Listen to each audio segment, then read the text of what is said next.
ಈ ಒಂದು ಪ್ರಕರಣದಲ್ಲಿ ಭಾಗಿಯಾಗಿದ್ದವರು ರೋಹಿತ್ ಮತ್ತು ನಂಜೇಗೌಡರು. ರೋಹಿತ್ ಒಂದು ವ್ಯವಸಾಯ ಮಾಡಿಕೊಂಡು ಇರ್ತಾರೆ, ಮಳವಳ್ಳಿ ತಾಲೂಕರೇ ಆಗಿರ್ತಾರೆ. ಮತ್ತು ನಂಜೇಗೌಡರು ಬಾರ್ ಸಪ್ಲೈಯರ್ ಕೆಲಸ ಮಾಡಿಕೊಂಡು ತಳಕವಾಡಿಯಲ್ಲಿ ಕೆಲಸ ಮಾಡ್ಕೊಂಡಿರ್ತಾರೆ.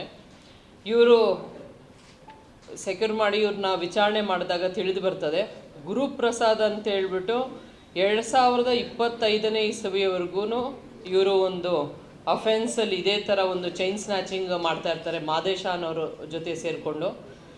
ಇವ್ರದ್ದೇನೆಂದರೆ ಗುರುಪ್ರಸಾದ್ ಅವರಿಗೆ ಮ್ಯಾರೇಜ್ ಆಗಿರುತ್ತೆ. ಅವರ ಹೆಂಡತಿಗೆ ನಾನು ಸ್ಥಿತಿವಂತ ಅಂತ ತೋರಿಸ್ಕೊಳ್ಳಿಕ್ಕೋಸ್ಕರ ಅವರು ಒಂದು ಅಫೆನ್ಸ್ ಮಾಡ್ತಾ ಇರ್ತಾರೆ 2024ನೇ ಇಸ್ವಿವರೆಗೂ. 2024ನೇ ಇಸ್ವಿಯಲ್ಲಿ ಅವರ ಹೆಂಡತಿಗೂ ಇವ್ರಿಗೂ ಏನೋ ವೈಮನಸ್ಸು ಬಂದು ಅವರು ಅವ್ರ ತವ್ರ ಮನೆಗೆ ಹೊರಟೋಗ್ತಾರೆ. ಅದಾದ ನಂತರ ಇವರು ಅಫೆನ್ಸ್ ಮಾಡಿರಲ್ಲ, ಸ್ಟಾಪ್ ಮಾಡಿರ್ತಾರೆ.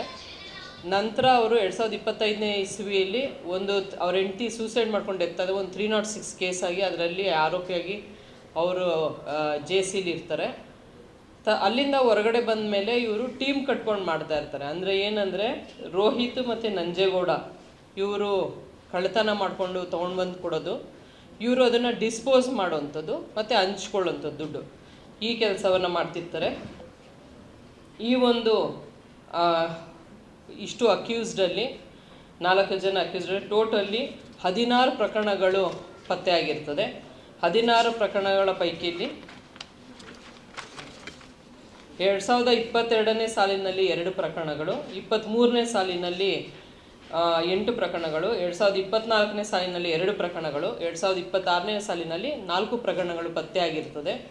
ಇದರಲ್ಲಿ ಒಂದು ಬನ್ನೂರು, ನಮ್ಮ ಜಿಲ್ಲೆ ಬಿಟ್ಟು ಹೊರಗಡೆ ಜಿಲ್ಲೆದು ಬನ್ನೂರು ಪೊಲೀಸ್ ಠಾಣೆದು ಒಂದು ಅಫೆನ್ಸ್ ಮಾಡಿರ್ತಾರೆ, ಅದು ಸಹ ಇಲ್ಲೇ ರಿಕವರಿ ಮಾಡಿರ್ತಾರೆ.